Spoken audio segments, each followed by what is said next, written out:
രാഷ്ട്രീയ പരീക്ഷണശാല എന്ന പ്രയോഗം അക്ഷരാർത്ഥത്തിൽ കേരളത്തിന് മാത്രം അവകാശപ്പെട്ടതാണ്. കാരണം രാജ്യത്തെ നിയമസഭകളുടെ ചരിത്രത്തിലേക്ക് തിരിഞ്ഞു നോക്കുമ്പോൾ പല രാഷ്ട്രീയ പരീക്ഷണങ്ങളിലും ഒന്നാമനായിരുന്നു കേരളം. അതുപോലെ പൊരുതി നേടിയതാണ് നമ്മുടെ അവകാശങ്ങളും ജനാധിപത്യ തെരഞ്ഞെടുപ്പും വരെ. സ്വാഗതം പോൾ പോട്ടിലേക്ക്. പഴയ സംസ്ഥാനമായ തിരുവിതാംകൂറിലായിരുന്നു ഇന്ത്യൻ നാട്ടുരാജ്യങ്ങളുടെ ചരിത്രത്തിലെ ആദ്യ നിയമസഭയുടെ പിറവി.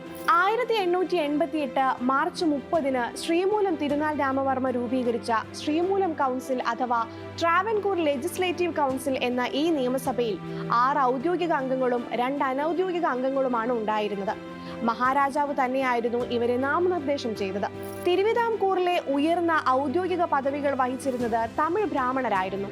ഉയർന്ന ഔദ്യോഗിക സ്ഥാനങ്ങളിൽ മലയാളികൾക്കും പ്രാധാന്യം വേണമെന്ന ആവശ്യവുമായി 1891 ജനുവരി 1 അന്നത്തെ മഹാരാജാവിന് ഒരു സംഘം ആളുകൾ നൽകിയ നിവേദനമാണ് മലയാളി മെമ്മോറിയൽ. ഇതിന്റെ ഫലമായിരുന്നു 1888 മാർച്ച് 30 ശ്രീമൂലം സഭയുടെ പിറവി. ശ്രീമൂലം തിരുനാൾ 1904 ഈ കൗൺസിലിനു പുറമെ 100 അംഗങ്ങളുള്ള ഒരു പ്രജാസഭ കൂടി സ്ഥാപിച്ചു.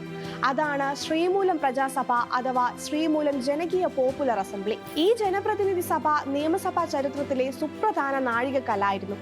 1932 ചിത്തിര തിരുനാൾ അധികാരമേറ്റപ്പോൾ ശ്രീമൂലം അസംബ്ലി എന്നും ശ്രീചിത്ര സ്റ്റേറ്റ് കൗൺസിൽ എന്നുമുള്ള 2 മണ്ഡലങ്ങളായി നിയമസഭ വിഭജിക്കപ്പെട്ടു.